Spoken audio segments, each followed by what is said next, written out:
Good morning, everyone. I'm Eileen Mengal-Linden, Vice President of Corporate Communications at NVIDIA. Thank you for joining us to discuss the press release we issued today regarding a collaboration between NVIDIA and Intel to jointly develop AI infrastructure and personal computing products.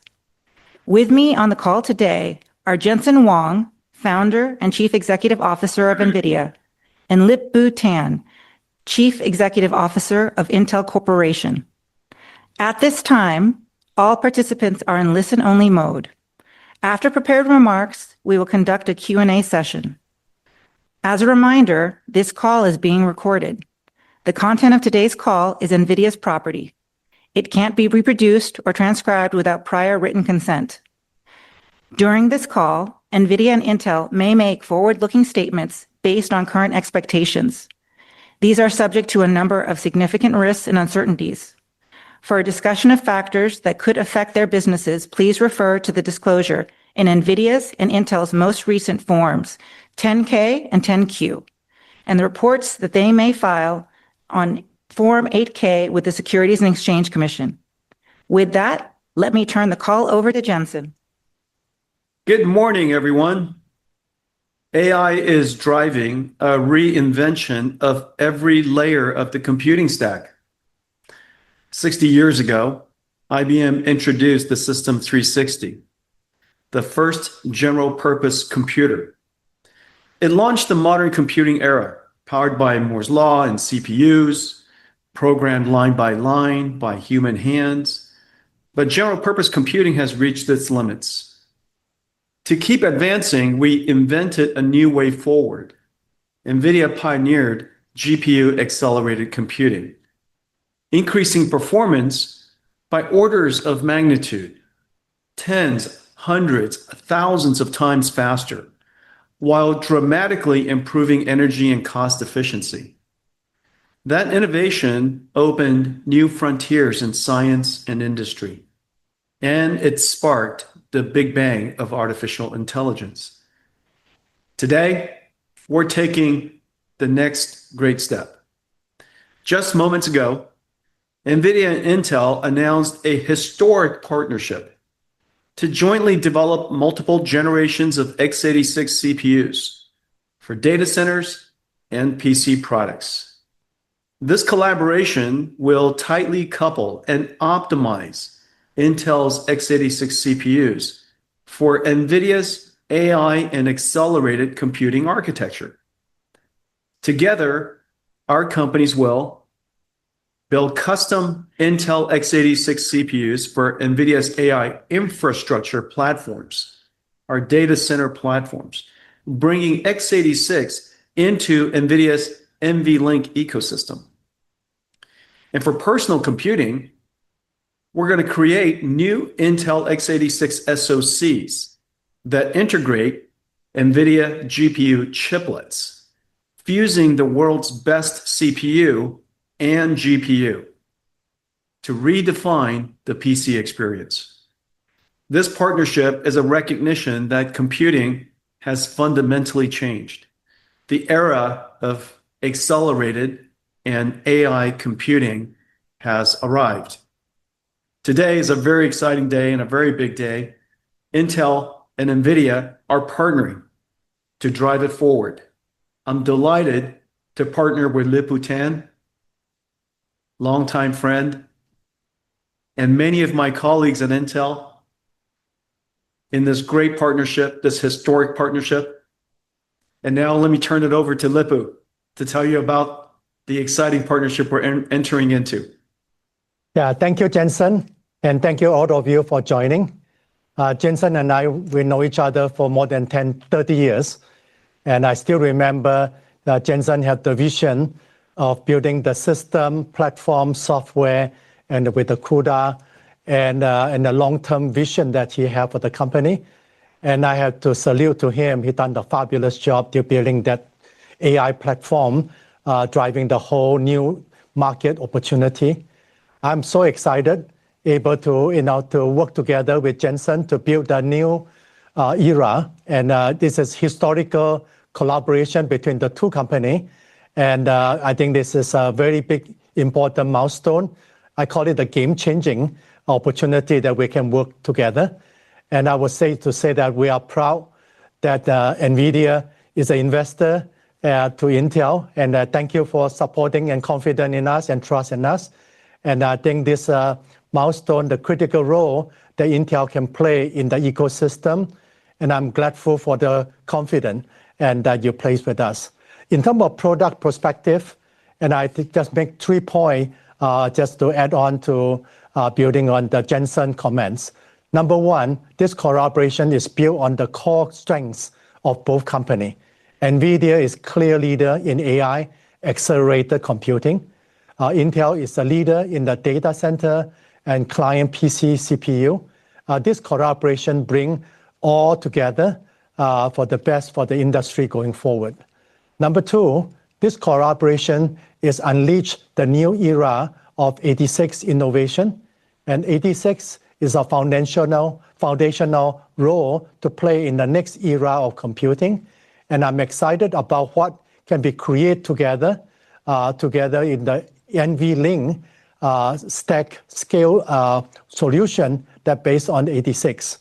And 86 client SoC with NVLink interconnect and united memory.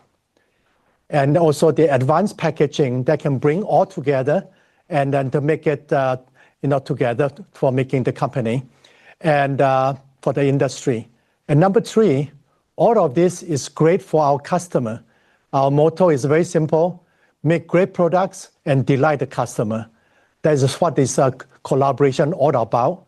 And our team are ready and excited to work together, both teams to make it a success together. And now I open up for some questions.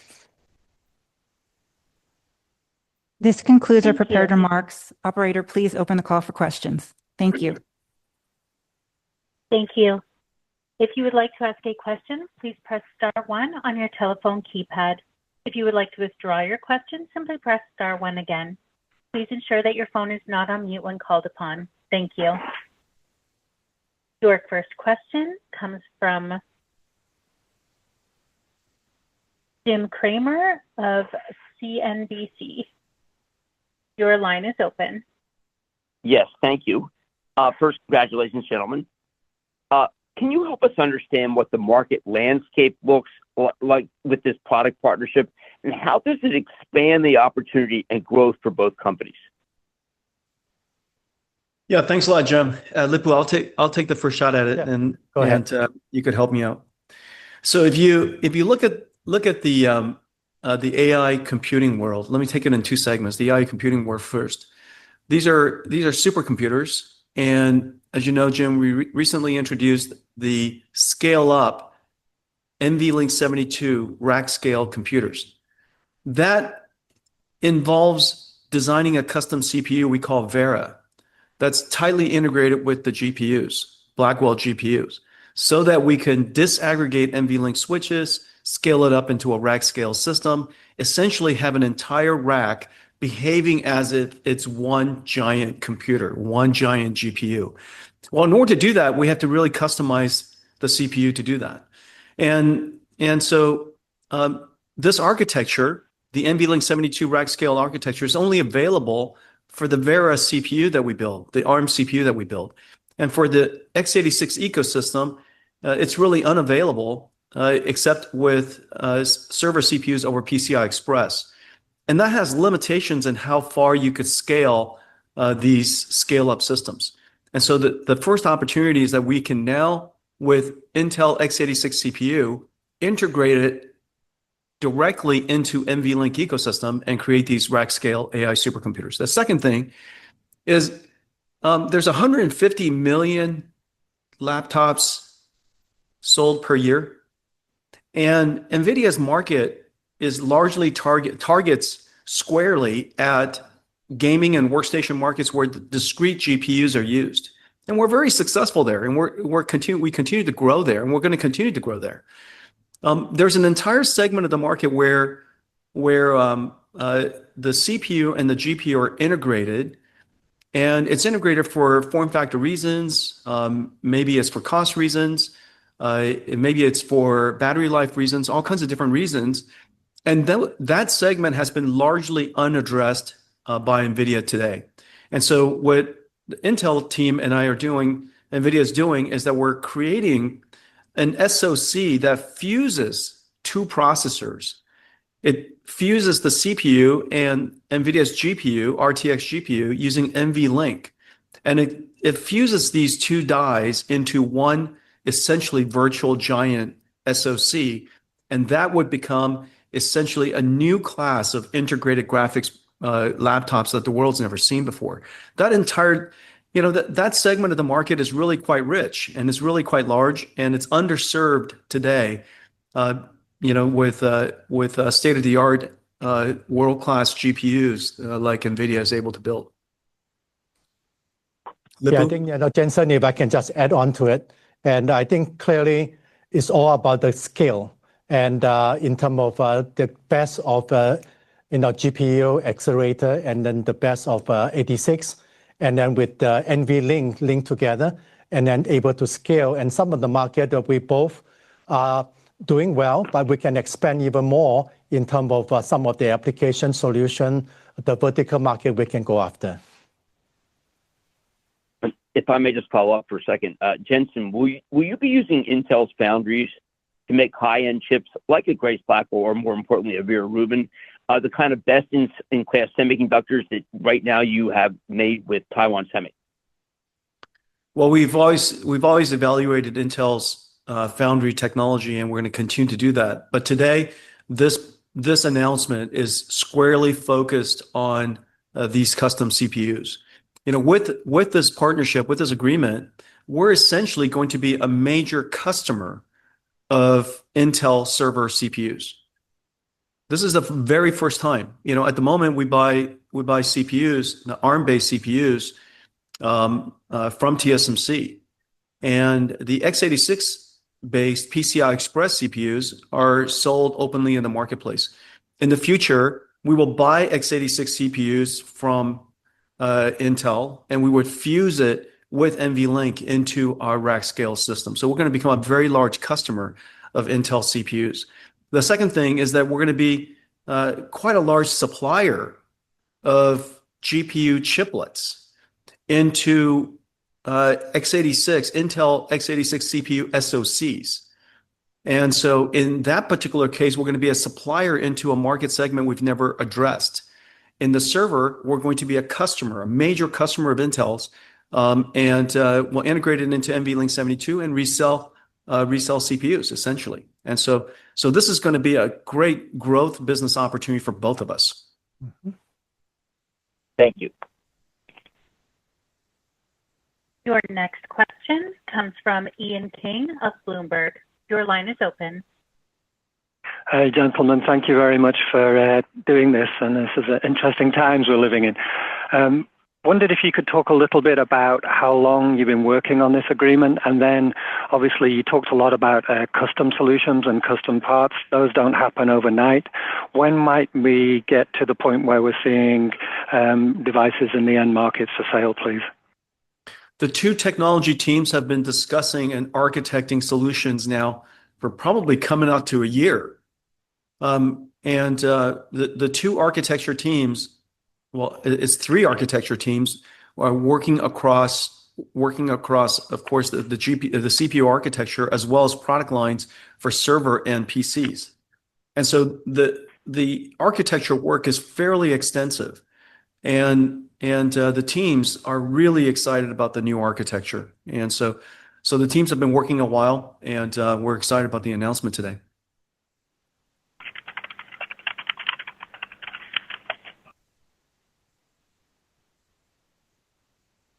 Your next question comes from the line of Michael Acton with Financial Times.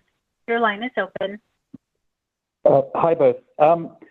Jensen, why can't you commit to Intel as a foundry for your most advanced AI chips at this point? And does this pave the way for sort of deeper manufacturing collaboration or not? Are you confident Intel's going to get there?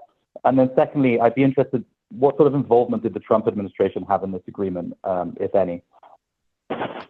The Trump administration had had no involvement in this partnership at all, and they would have been very supportive, of course. And today, I had the opportunity to tell Secretary Lutnick, and he was very excited and very supportive of seeing American technology companies working together.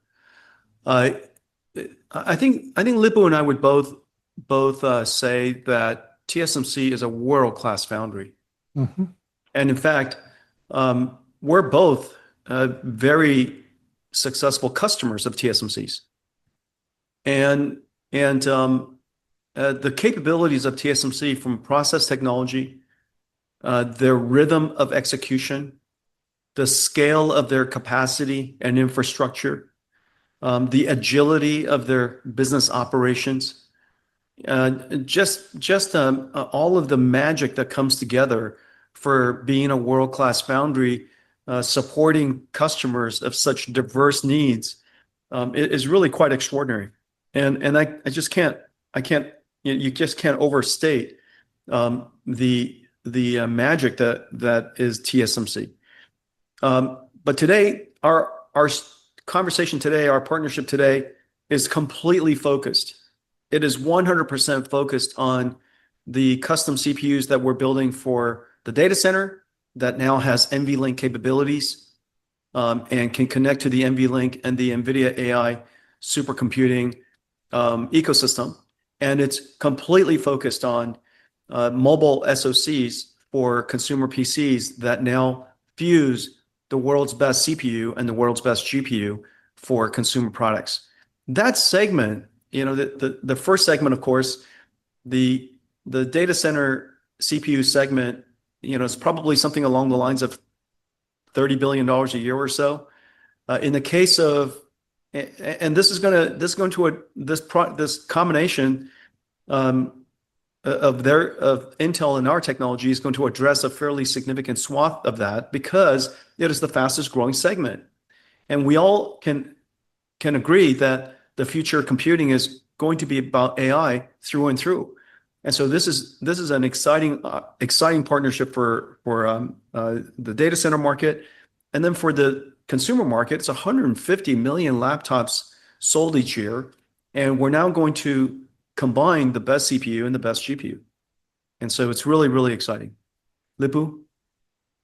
Yeah, I think, clearly this is historical. And, this is also my 6 month, the year old for Intel CEO. And from day one, Jensen and I, we work on it. And then we accelerate that process. And then two teams work together to this game-changing opportunity. It's a deep partnership. And we're looking forward for multiple ways we work together.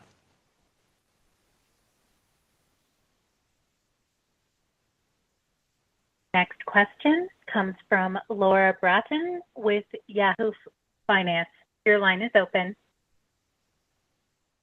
Hi, thanks so much for taking my question. I'm really curious about which manufacturing process these new CPUs will be made on. I know that,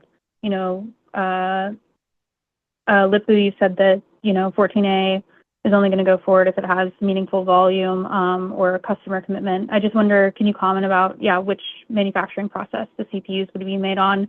And I know you said this is strictly a product announcement, but can you all comment at all on whether this might pave the way for NVIDIA to collaborate with Intel Foundry Services in the future? And that's all. Yeah, I think that this announcement is more on the product collaborations. And clearly, like Jensen mentioned, the TSMC have been a great partner, long-time partner for NVIDIA and also for Intel. So we're going to continue doing that. And I think that's kind of, in terms of process, I think later on we can describe more. But I think right now we are focused on collaborations. And then a certain date, then we can have more announcement down the road when the product is ready. Yeah, I think it's safe to say that the partnership that we're entering into is going to address some, $25-50 billion of annual opportunity. And so this is a very significant partnership, and we're completely focused on that. With one of the things that I will say is that our ARM roadmap is going to continue, and we're committed. We're fully committed to the ARM roadmap. We have lots and lots of customers for ARM. We're building the next generation of Vera, the next generation of Grace called Vera, and we have a next generation after that. We have exciting CPUs that we're building based on ARM. We're building ARM, of course, robotics processors. Our latest one is called Thor. It's used for robots and, of course, for autonomous driving. We also have a new ARM product that's called N1, and that processor is going to go into the DGX Spark and many other versions of products like that. And so we're super excited about the ARM roadmap, and this doesn't affect any of that. NVIDIA's architecture, accelerated computing, covers just about every CPU architecture. And our most important interest is for whatever general purpose computing platform that has market reach, we would like to be able to accelerate it to its fullest capability. And so today we have the benefit of partnering with Intel on a CPU platform that unquestionably has the largest enterprise industrial space, cloud, consumer footprint of any CPU in the world. And so really exciting partnership, and we're going to revolutionize this general purpose computing platform by adding and fusing the NVIDIA accelerated computing and AI computing architectures.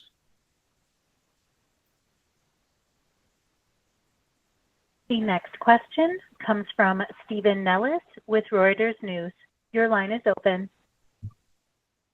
Thank you, gentlemen, for taking my question. I had a question for Jensen and Lip-Bu. Jensen, why did you feel it was appropriate or necessary to also make an equity investment in Intel along with this product collaboration?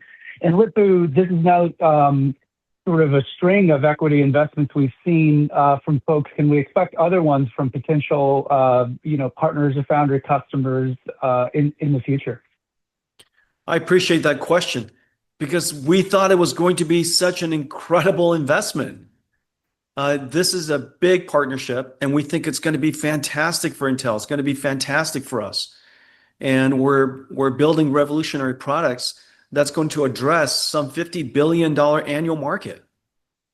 And so how could we, on the one hand, be excited about the products and how revolutionary they are, on the other hand, not be excited about the opportunities ahead? And so we're delighted to be a shareholder. We're delighted to have invested in Intel, and the return on that investment is going to be fantastic, both, of course, in our own business, but also in our equity share of Intel. And I think it's going to be fantastic for Intel. It just reflects how excited we are about this partnership. Thank you, Jensen. I think to answer your question, I think clearly, as I mentioned, my top 10 priority, one of them is to strengthen my balance sheets, and I'm focused on that. And then secondly, in this particular situation, I think, first of all, I'd like to thank Jensen for the confidence in me. And then our team and Intel will work really hard to make sure it's a good return for you. And more important, it's a strategic partnership to drive the products and go to market together to win. So that, I think, is very meaningful for us. Thank you.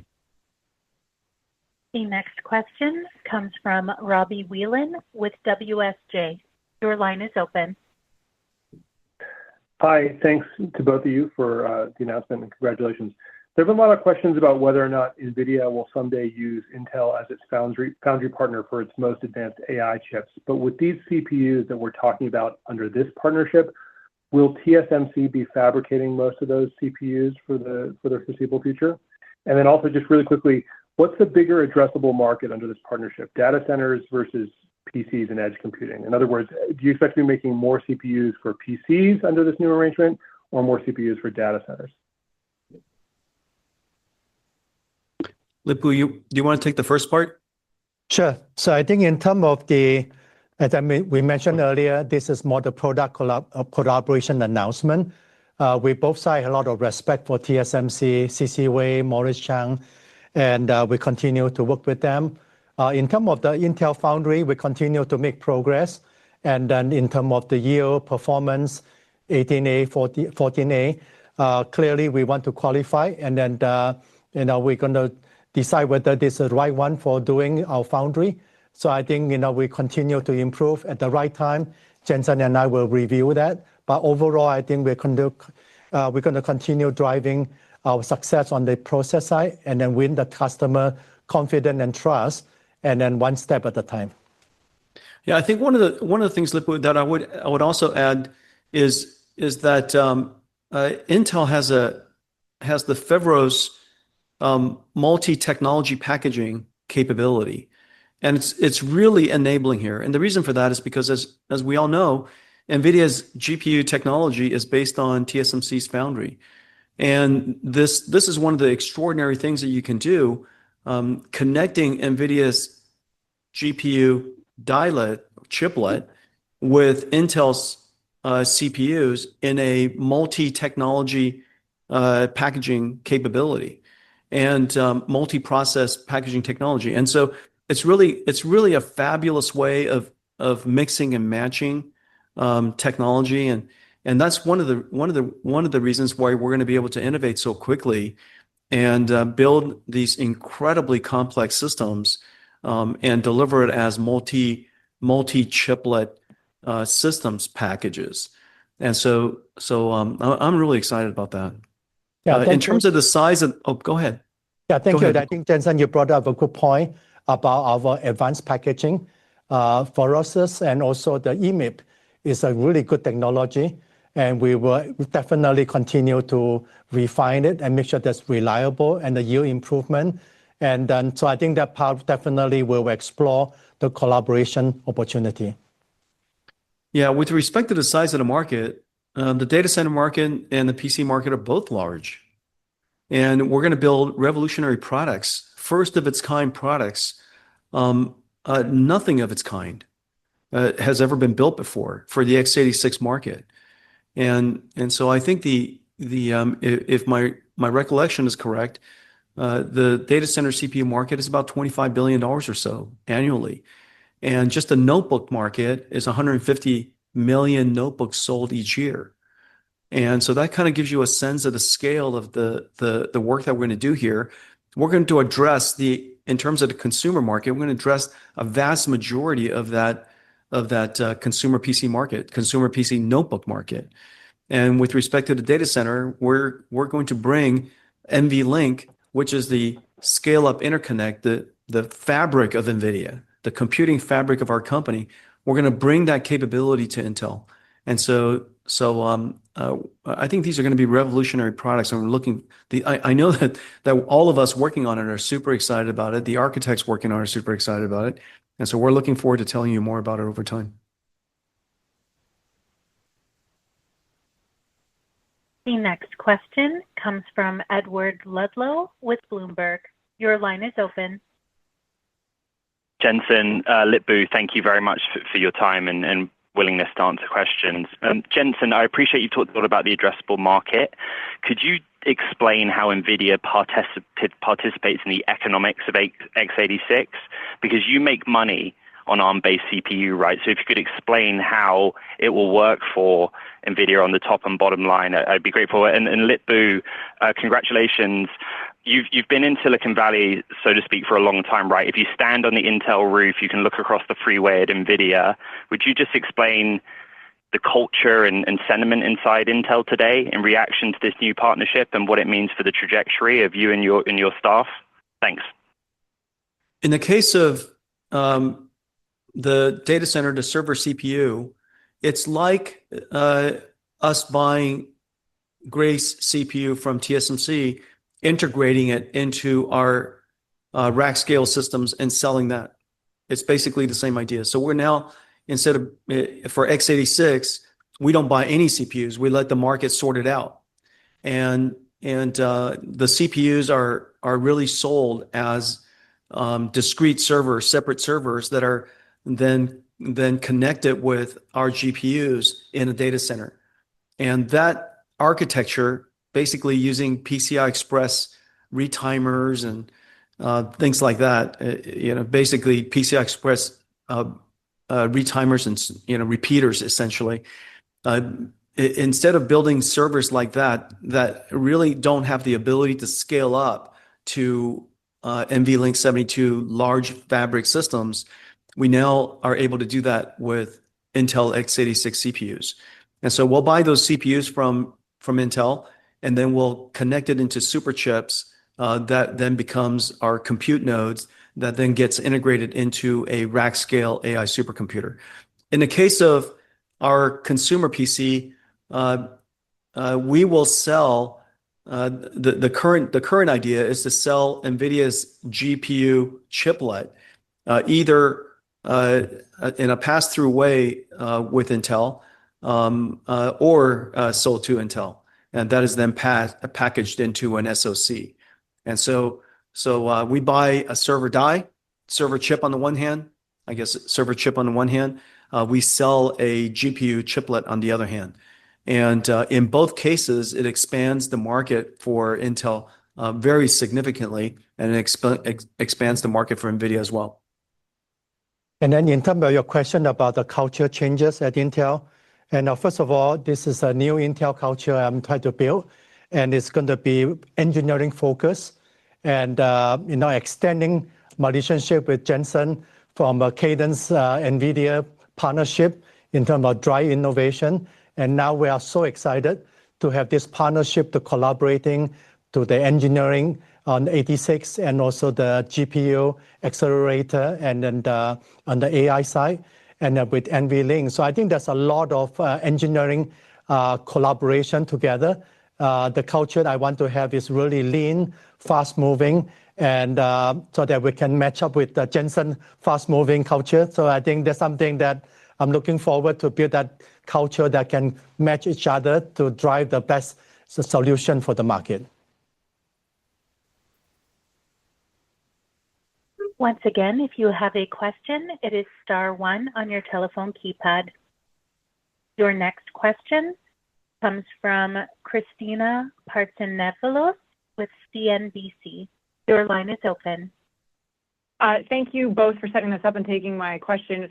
Jensen, you spoke about the ARM relationship, which is great. So it's continuing, and maybe the reaction today was a little overdone. But given SoftBank's position across ARM, Intel, and now your partnership with Intel, is there just like some type of broader coordination that I'm missing here? And then I just have a follow on China. Yeah, this today should have no impact on ARM. With respect to the second question, not that I'm aware of. There were no communications with anybody else except for between Lip-Bu, myself, and the technical teams that were working on this partnership, and we kept it really quiet. Obviously it's a very substantial partnership. This is going to expand the market opportunity for Intel in AI infrastructure that is largely unexposed to them today, and it's going to expose to Intel in the consumer notebook market where really exquisite GPUs are necessary. And so these two markets are unexposed to Intel today, and it's going to be brand new growth markets for Intel. And so I think and all the due diligence that we've between our two teams and all the work that we did gave us a lot of confidence about the future of Intel. And so we're really betting on well, I've become quite a significant shareholder because we believe in this and we have confidence in them to partner with us to create these amazing products. But all of these discussions has no relationship to any of the things that you were talking about. And just a quick follow-up. Intel definitely, we know, faces a different regulatory constraints than you do. And all the stories that are coming out of China is just, constantly on CNBC. We're talking about it all the time. But is that part of the calculus here that, Intel's difference in regulatory constraints would help you in the medium to long term? I don't think there's any relationship there either.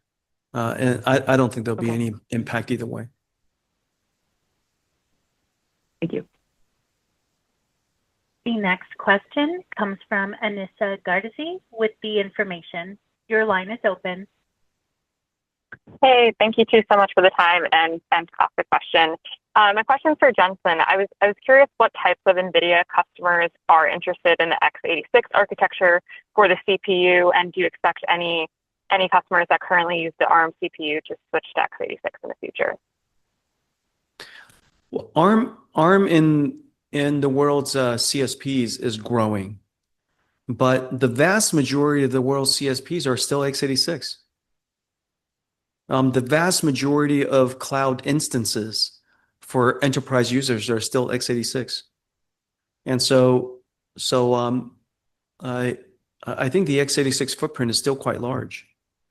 And NVIDIA addresses it in one of two ways. In the case of ARM, we could scale up to a full rack scale NVLink system.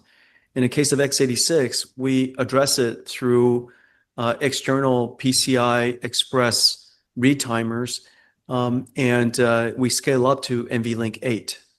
And so in the case of x86, we scale up to NVLink 8. In the case of ARM, we scale up to NVLink 72. And so now we could, with x86, scale up also to NVLink 72. And so I think this is a really great growth opportunity for both of us. And it also creates a product that for many customers who are still x86 based, and basically the vast majority of the world's enterprise is still x86 based, they now have state-of-the-art AI infrastructure.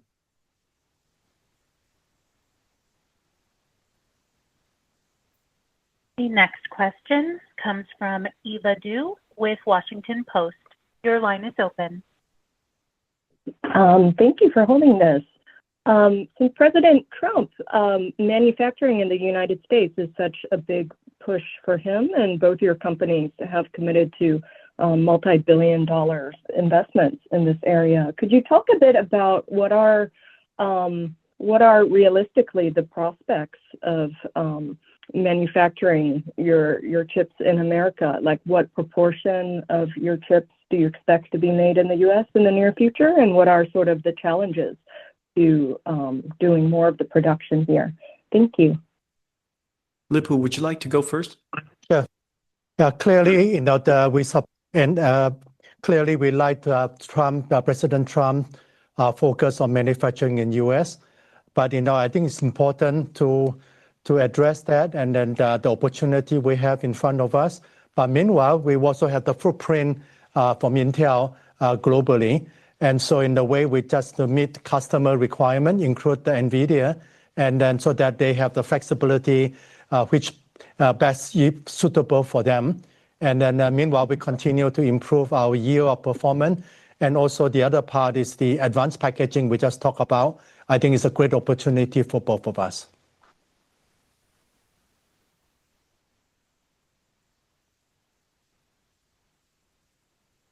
This concludes the question and answer session. I'll turn the call to Mylene for closing remarks. I want to thank all of you for joining us today in this historic day. It's a historic partnership.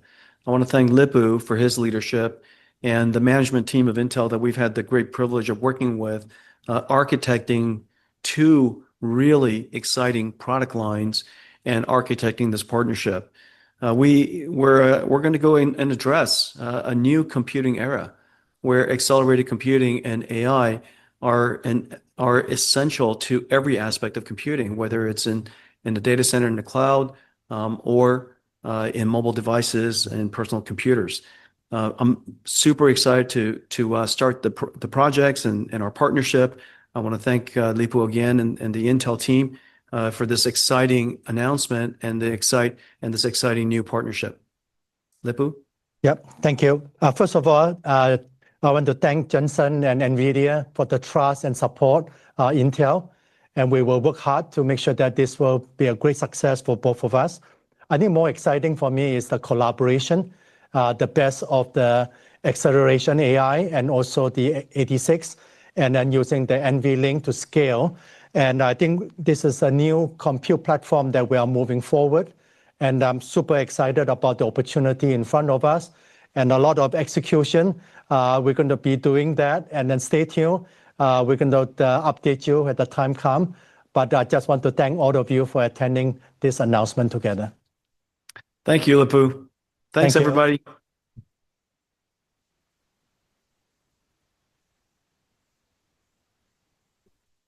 Thank you, everyone, for your participation. That ends our call today. Thank you.